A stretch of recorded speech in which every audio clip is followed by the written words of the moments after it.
Geog A to Z, supporting the National Festival of Fieldwork from the Geographical Association. Do join in. K is for key. This is a map of Liverpool I saw the other week, and you can see the city map key there. And this helps to remind us that any map is a graphical representation that facilitates our and children's spatial understanding of different things, concepts, conditions or processes, or events in this human world. So, in terms of trying to think about maps with children, we need to look at ranges of maps and remind them that any map is a creative interpretation of a location or a space, and that we show that through drawings, through icons, through symbols, through graphical forms. And of course, it should prompt questions about how these spaces and locations are related in terms of their distance between each other, in terms of the direction that we can find them, and the relative size. But we must constantly reiterate the fact that no map is without selection, without bias, or embedded meaning. And this is perhaps quite a good example on the screen here.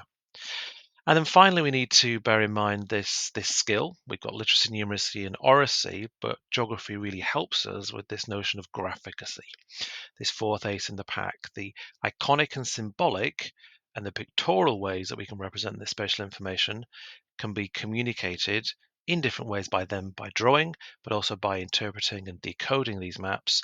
And that leads us to better spatial thinking and spatial cognition. And you can read more about that in the Ofsted Research Review more recently. So let's look at a particular example. Here's one resource that you could consider. Imagine you were in this particular location, Ilfracombe, I think it was, when I took this image.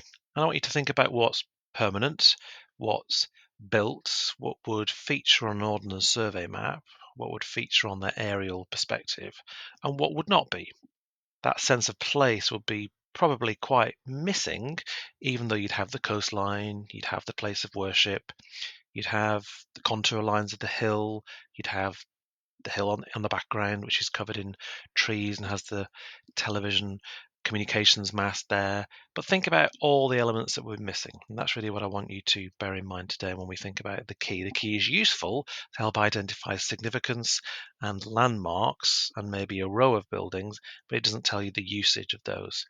Some of the things that will be missing would be things like street furniture, or in this example, temporary events. That might be a building site.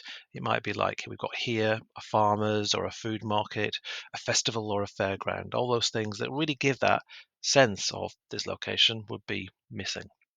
Small shops and cafes, pop-up cafes might be missing, but also the narrative of what those local shops are, the fast food, the newsagents, the cafes, what that shopping parade looks like in actuality. Of course, people are missing from maps and keys. There could be a whole group of people clustering. There could be a whole concert of people there, and we wouldn't know about it from a map.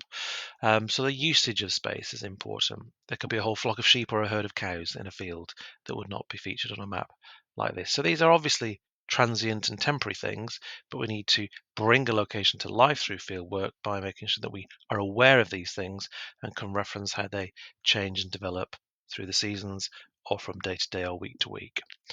And of course, sometimes we have local names of streets that might be missing from maps as well. Particularly in rural areas, they may just be missing. But actually, even in densely packed urban areas, you could have some local names that could be given. And they could be more colloquial local names like the Twitton, the Ginnell, the Snicket, the Tenfoot, or the Snickle Way. Those are all words that within the UK might be used to describe that little passageway between two areas on a map that children may know, you could tap into, and you could help to link to their sense of personal geography as well. Sculptures, public art, and graffiti might be missing, but particularly it's this affective domain, the noises, the smells, the feelings of the atmosphere of a location that only through field work really can we evoke, only through maybe doing some virtual field work through the screen, through video, through audio, through sounds, through music perhaps we can get. But really, let's get there ourselves. Let's try and get some field work carried out to kind of sample that during the day, during daylight hours. So maps don't give us this sense of a location being friendly or scary or quiet or busy. And the children may have a sense that the woodland, the forest is dark and spooky.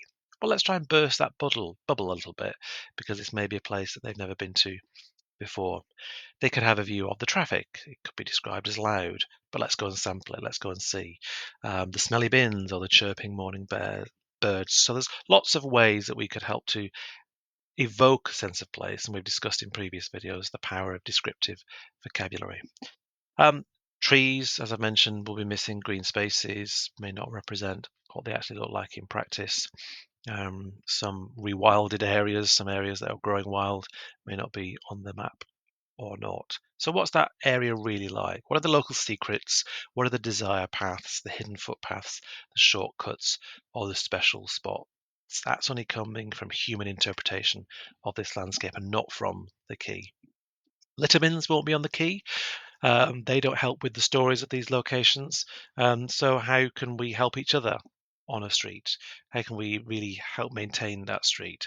Again, the key won't necessarily help us with that, with help to answer these geographical questions. So think about those different types of bins, the recycling bins, dog waste bins, and the different types of litter bins that you might see. So these are all things you can go and look out for on your teacher recce visits when you're thinking about field work. And the final thing just to think about is the way that we navigate through a space. We're not always moving, we're not always traveling through. Sometimes we want to stop and stare, we want to sample that location. So, are there places for people to stop? Are there benches of different types? Are there tables for people to sit, like you could see in that first image?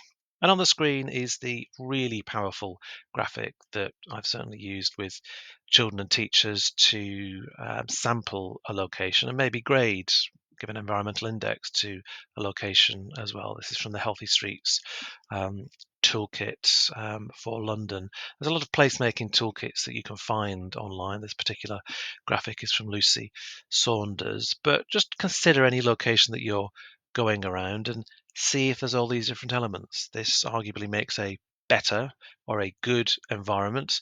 Um, are your local streets, are your local locations that you go with on field work with children like this? So do have a look at this. Do give us a sense of whether this is a useful graphic to consider, because I think it does bring together a lot of the things we've been talking about over the last few days. Is pedestrianisation a good thing for our area? What opportunities could that provide in terms of trees and places to sit and sustainable drainage and so on? So good luck.